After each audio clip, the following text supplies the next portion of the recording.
So I'm talking loud enough? This is a good level? Okay. Yeah.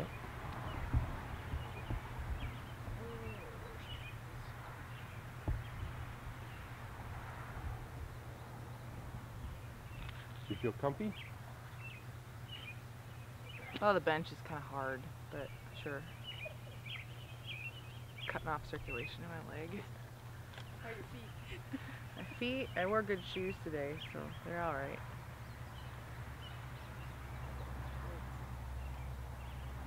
They look cool. As per usual. I was hoping it was warmer. I had something else picked out to wear, actually. I'm like, not wearing a skirt and sandals. Nope, not doing it. I'm a weenie when it starts getting cold. Okay. All right. Whenever you guys are ready. Well, the first thing that we're going to do is we're just going to get your name, and then you spell your name, and just say we're good to go on shooting. So that's your release. Okay. So anytime you want to do that, go ahead. And, are you doing your thing? Yeah, I'm ready. We're live. Okay. Heather Houzenga, Houzenga, or better known as Zengas. Take one. Okay. So what do you feel more comfortable talking with first? You want to talk about your art, or the Imaginarium, or just, you know, anything on garden stock? Does it matter? Just whatever. Just get going? Yeah. Okay. All right. This is going to be hard for you because you are what you are in terms of an artist. But can you just describe, even if you isolate just a certain line of work, just give us a little bit of information on the kind of art you do. Okay. So I'm pretty free-spirited, so my art tends to be free-spirited. And I'm very much into upcycling things that are going to be discarded so that they don't make their way to the landfill. And so I'm kind of a hoarder in that way, but I'm a useful hoarder. So I pile things away until they find a use. And then they find a new life eventually. I don't hang on to things very long. Can you elaborate a little bit on one of the things I really like about your work is that it's kind of taking two tracks. It's both, you know, visual, but then there's also you're messing around with thoughts, phrases, words. You incorporate words into your work. Maybe just a little line on that. I found that being positive in your everyday thinking helps with emotional and spiritual aspects of life. And by incorporating those types of things into my work, I think I'm spreading that to others and helping them realize that positivity breeds positivity, and that if you can just think on a positive thought for one moment, it kind of brightens you up a little bit. So with my work and incorporation of that, I lost the thought, but that's okay. No, that was really good. Okay. No, you're good. So hopefully I'm not jumping around and distracting Nope. you. You just got me excited. Nope. I was hoping you were going to get into it. I don't know if he's recording. He's recording. Just okay, if everything. You want to rephrase, just no, I was just going to say that my work also takes on more of a meditative practice when I'm creating. Actually, it's meditative in the thought process of how to create it, and then also in the production of it, what it needs to look like and how it needs to come out and come across to others. So it is my meditation, and it creates in me a sense of calm and happiness. So I think therefore people sense that in my work when they're viewing it. Does that process help to, is it a bit of like a journey of self-discovery as you're working through a particular piece? Is there any way you can correlate how your art really opens up yourself to yourself in terms of, you know, a better self-understanding? I find that the universe kind of comes into play.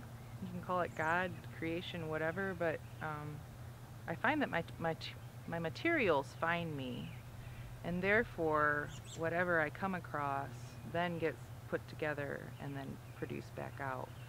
So I don't know if that's the answer you were kind of That going was a for. no. But See, okay. don't second guess yourself. No, I know, That's but then awesome. when you come out with the question, I'm hearing part of it and latching on and not And that's the just whole. fine. Yep, that's all good. Yeah, so if you want to self question, Okay. do it in your brain. that was a good, Okay. that was a really good thought. Um,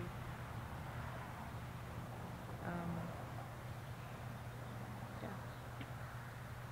Do you have any particular artistic influences? I know you were talking about how, I mean, there's like a relationship you develop with all of your objects as they come through your life or you find them. But is there any particular, anybody, any way of doing art or movement or any kind of thing like that that you kind of feel an affinity towards, that you can really point to and say, oh yeah, I could see where that has influenced how I create? Yes and no. I think we're all influenced by what we encounter in life. So growing up, I didn't have a very wide influence. You know, it was basically the classical artists like Monet and Degas, and Van Gogh has been huge for me, especially in his color bursts. But then as I went to college and actually was experiencing the art history, Rauschenberg and Jasper Johns have become a couple of my huge favorites, and actually those that I use a lot in the classroom, in terms of, you know, how they're just so free, but yet there's a thought behind it all and the process that they go through. So I think now I'm more or less just influenced by what I experience, than anything.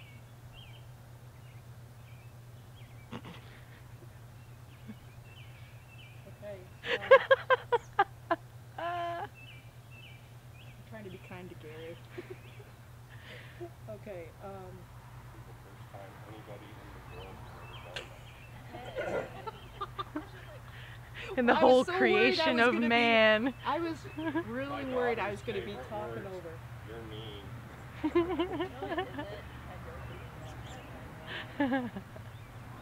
All right, how about this one? This might be. What's your favorite thing about making art? And maybe it doesn't have to be making. Maybe just in a very general sense, what's your favorite thing about art being in your life? What it brings to you, what you're able to throw back into the universe, any of that. I don't know. Peace. Just gives me a lot of love for life. As simple as that may seem. I mean, I don't think a lot of people view artists in that way, to know that it gives them so much happiness, just the creation of it, and having a community around me that stands behind what I'm doing and really gives me a little bit of direction in which way to go as well. It's huge, the amount of rippling effects that you have on each other in your lives when you influence them just by speaking one simple sentence. So, yeah, peace. I just feel at ease, and having that opportunity because of the community that supports me, to be able to do this on more than a full-time basis has released me from that everyday job. You know, we like to say at Bonfire that we don't like that four-letter word that starts with a W and ends with a K. So, you know, even waiting tables is an art in itself, and that hospitality. And I find that I'm not working when I'm there either. So, you know, all of those communication skills just kind of keep revolving around and around, I guess. Yeah. I don't feel like I'm making sense at that point. No, that's good. It's I mean, you and I've talked about that before, how that when you clicked on ripple effect, that, Mhm. you know, Yeah. the, what is occurring that we're all witnessing, you Mhm. know, and how It's huge. it is huge. I mean, Baumfire has gotten, and even Zengus, even now creating the Imaginarium in the gallery, the Now and Zen gallery, is just, it just keeps getting bigger. And the amount of people that are telling each other, you know, what's going on and where they need to go, and it's astounding. I think people are finally waking up, actually, in terms of just living life and what's good for them and what's not. I really think that's part of it. How do you feel Facebook might be playing a part in this connection that's going on? Do you see that as do you want to speak a little bit to that, or I mean, I got my 2 cents on it. Yeah. And that could, from my vantage point, but do you think we would have been as connected? I don't really think so. I think that social media is a huge factor in the revolution that is happening. If I had not heard through my brother about you guys and garden stock, you know, I wouldn't have touched base with you, and Facebook is how we've stayed connected, and then all the people and friends that I've made through garden stock and then beyond, that is how I conduct my business. Simply, it's quicker, faster than email, and you can spread so much more and create more of an impact in that way than an email can, especially in the day and age where people are changing their emails constantly, you know. I don't know that all aspects of it are good, but most. I really don't think that my business would have grown without it. I agree. There's always a downside to all of that stuff, but I don't necessarily want everyone knowing what I'm doing at all times, so I just turn that off and don't have it linked up. in terms of being able to just have easy access to Spread the word. just what's going on, Mhm. you know, both visually and, you know, with words. Mhm. You're right. It's easy peasy. Mhm. Yeah, it makes Kind of a life. no-brainer. Yeah. I think I've said to you before, though, too, that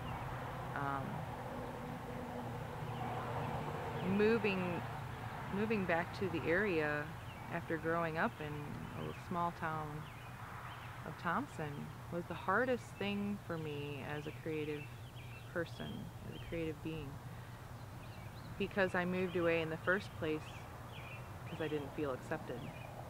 I didn't feel that I had a group of people that were like-minded enough, or that understood why I was the way I was. You know, who knows how I got this way, but I definitely did not want to be here the first 2 years that I had come back. And after finding Tom, that helped build that up a little bit for me, because I was like, oh my God, finally someone who understands me.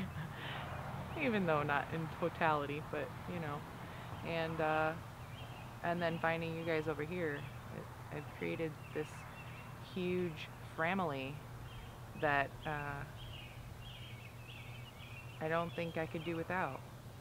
And it's made it a lot easier to live here. And even though it's a good hour away, it's still close enough that I feel, you know, that it's good. It's good enough to stay, and not have to move to that urban environment to do what I'm doing. Yeah, and it just, the cost of living for an artist here is so great. I mean, I wouldn't be able to do what I'm doing in New York City at all. I'd have to have a job. You know, but yeah, I think I had to be at Garden Stock last year.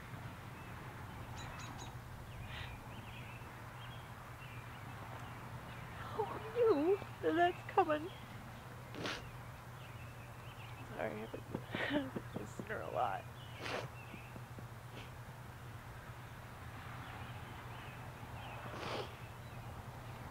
Now I know why you're my #1 girl. In the #1 slot. That's cool. You're good. All good.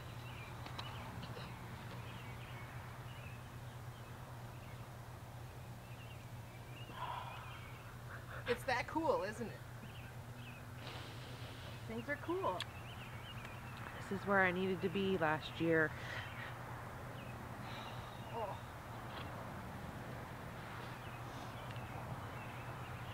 No. She's living now, she's happy. She tells me all the time. She's the one kicking my ass. I know it. Because now she can see everything. Alright, let me compose myself. Alright. Now I'm like tethered to you with Hubcap umbilical with the cord, I gnats can't- everywhere. You can't run away.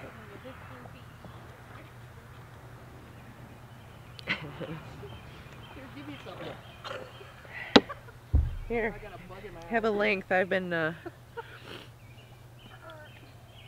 Okay. I've been kind of coiling it. Are we verklempt?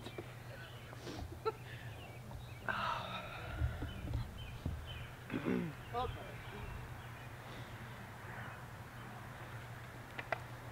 Oh wait, can't do that. That's right. And I lost it. It's right by the tip of your toe. Your windscreen's right by the tip of her toe there. Oh, where? Oh, Oh, the little thingy box in there? oh, I was gonna take this off, but I won't. That'll hook me.